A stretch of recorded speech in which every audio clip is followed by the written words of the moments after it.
मोहतरम नाज़रीन कराम, अस्सलामु अलैकुम रहमतुल्लाहि व बरकातुहू। दिल्ली का सबसे मशहूर दरगाह हज़रत निज़ामुद्दीन औलिया, हज़रत ख्वाजा निज़ामुद्दीन औलिया का लक़ब महबूब इलाही भी है। क्या आपको पता है कि ख्वाजा निज़ामुद्दीन औलिया का लक़ब महबूब इलाही क्यों पड़ा है? वाक़या कुछ यूँ है कि आप अपने पीर शेख़ुश्शयूख़ वल आलम बाबा फरीद गंजे शकर रहमतुल्लाहि ताला अलैह की बारगाह में बहुत अरसे तक तरबियत पाई। एक दिन बाबा फरीद वजद में आए और फरमाया, निज़ामुद्दीन तुम महबूब बनोगे या मुहिब? हजरत ख्वाजा निज़ामुद्दीन औलिया को कुछ समझ न आया और फरमाया, हुजूर मैं अपनी वालिदा से पूछ कर बताऊंगा कि मुझे क्या बनना है। बाबा फरीद ने कहा, ठीक है जाओ पूछ कर बताना। हजरत ख्वाजा निज़ामुद्दीन औलिया अपने घर की तरफ चल देते हैं। कुछ दूर चलने के बाद रास्ते में एक बुजुर्ग बैठे हुए मिलते हैं। वो बुजुर्ग बज़ाहिर देखने में तो फकीर लग रहा था और कपड़े वगैरह भी मैले कुचैले थे, लेकिन वो अपने वक्त के बड़े पाए के वली कामिल थे। उस बुजुर्ग की नजर जैसे ही निज़ामुद्दीन औलिया पर पड़ी तो बेसाख्ता बोल उठे,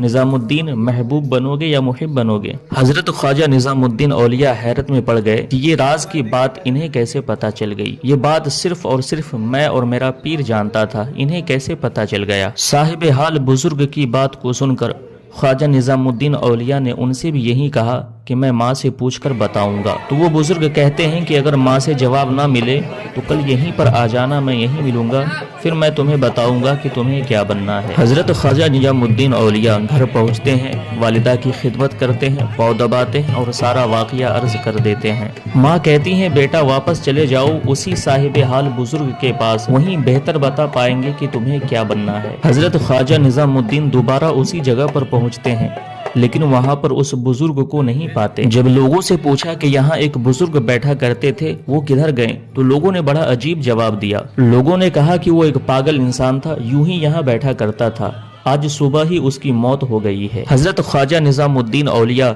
फिर हैरत में पड़ जाते हैं कि कल तो वादा किया था कि यहीं मिलूंगा और आज इंतकाल कर गए। ख्वाजा निज़ामुद्दीन औलिया ने लोगों से फिर कहा, अच्छा चलो मुझे उस फकीर की कब्र पर ले चलो। लोगों ने फिर बड़ा अजीब जवाब दिया और कहा, वो बूढ़ा शख्स के बारे में किसी को कुछ नहीं पता था, वो कौन था, उसका मजहब क्या है, वो कहाँ से ताल्लुक रखता था, गाँव वाले को कुछ भी खबर नहीं था, इसलिए लोगों ने ना उसे जलाया ना दफनाया, गाँव के बाहर कूड़े के ढेर पर उसकी लाश को फेंक दिया गया। अब तो ख्वाजा निज़ामुद्दीन को हैरत की इंतहा न रही, इतना साहिब कश्फ और साहिब हाल दिल की बात भी उससे मख्फी नहीं, और अंजाम ये हुआ। हजरत ख्वाजा निज़ामुद्दीन लोगों से पता पूछकर उनकी लाश के पास पहुंच गए जहां उनको फेंका गया था, और वहां पहुंचकर अर्ज करने लगे, तुम तो मेरे दिल की बात भी जानते थे और खुद का अंजाम ये होना था, क्या तुम्हें इस बारे में खबर न थी? इतना अर्ज करने के बाद वो फकीर उठकर बैठ गया और फरमाने लगा, निज़ामुद्दीन मुहिब न बनना, महबूब बनना। अगर मुहिब बनोगे तो यही हाल तुम्हारा भी होगा, अगर महबूब बनोगे तो कल कयामत तक तुम्हारी कब्र पे मेला लगा रहेगा। हजरत ख्वाजा निज़ामुद्दीन औलिया महबूब बनने को तरजीह देते हैं और इस कदर अल्लाह के महबूब हो जाते हैं कि दुनिया आज इनको महबूब इलाही के नाम से जानती है। हजरत ख्वाजा निज़ामुद्दीन औलिया समझ चुके थे कि ये सारा मामला हमें जवाब देने के लिए ही। हजरत ख्वाजा निज़ामुद्दीन औलिया की विलादत 1238 ईस्वी है और आप 1325 ईस्वी में दुनिया से पर्दा फरमा जाते हैं। आपके वालिद का नाम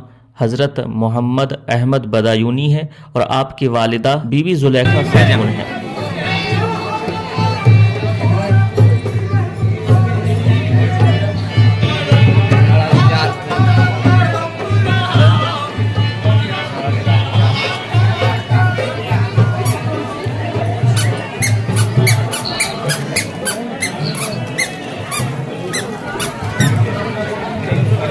आगे